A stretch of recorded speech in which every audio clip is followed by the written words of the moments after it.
Barack Obama has finished his trip to Africa, saying that with the right approach, the continent's people can unleash a new era of prosperity.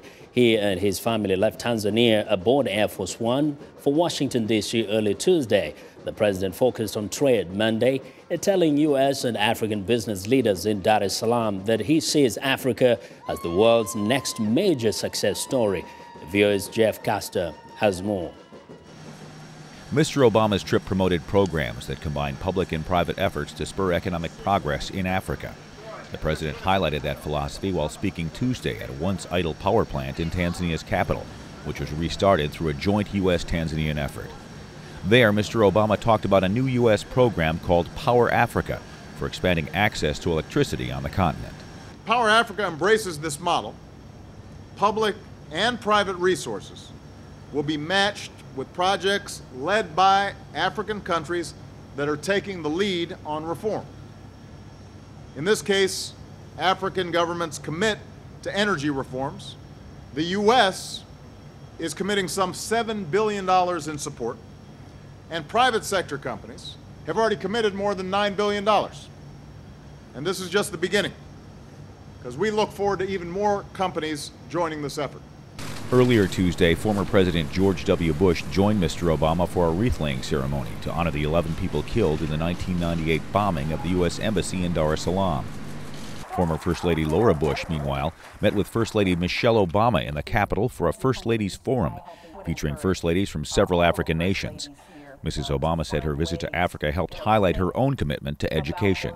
One of President Mandela's most important quotes among the millions of things he has said is that education is probably the most powerful weapon for change. But a lot of our kids don't understand that. In the United States, many of them take it for granted.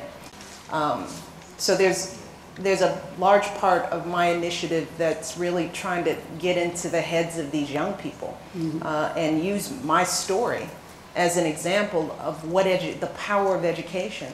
And I tell kids all across the country, I want them to look at me not as the First Lady, but as one of them.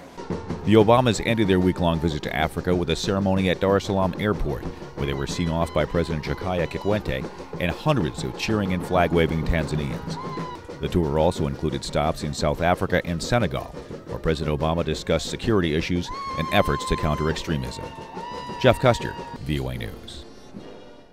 Well, with more on the president's trip, we turn to VOA's Gabe Joselow. He joins us via Skype from Dar es Salaam. Welcome, Gabe. Thank you, Vincent. President and the First Lady had a busy day before they left. Let's start with the laying of the wreath at the site of the former U.S. Embassy in Dar es Salaam. How significant was that, seeing the former President George W. Bush and President Obama having this this event together? Yeah, I think it was a significant moment. I mean, it shows that President Obama, a Democrat, and former President Bush, a Republican, who are really at odds when President Obama was elected, can really come together for an event like this. I think two things. One, of course, is the joint appreciation for, how solemn this is, and to memorialize the victims of the bombing in 1998. But also it shows that the fact that they keep in Africa shows there really is kind of a united message from the United States. It had for Africa. It's not a politics. Looks like we're experiencing some audio problems there. Let me see if we can still hear you. The First Lady had another beautiful event in the afternoon, along again with the former First Lady.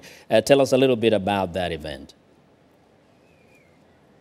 Right, yeah, that was another joining together of the Obama and the Bush families. But what they were coming together for was about initiatives to empower women, particularly in Africa. It was a meeting at the African First Lady Summit. So you all had some of the ladies from Tanzania, from Uganda, Mozambique, Ethiopia, also in attendance. And the idea is basically that if you empower and provide health services. Wow.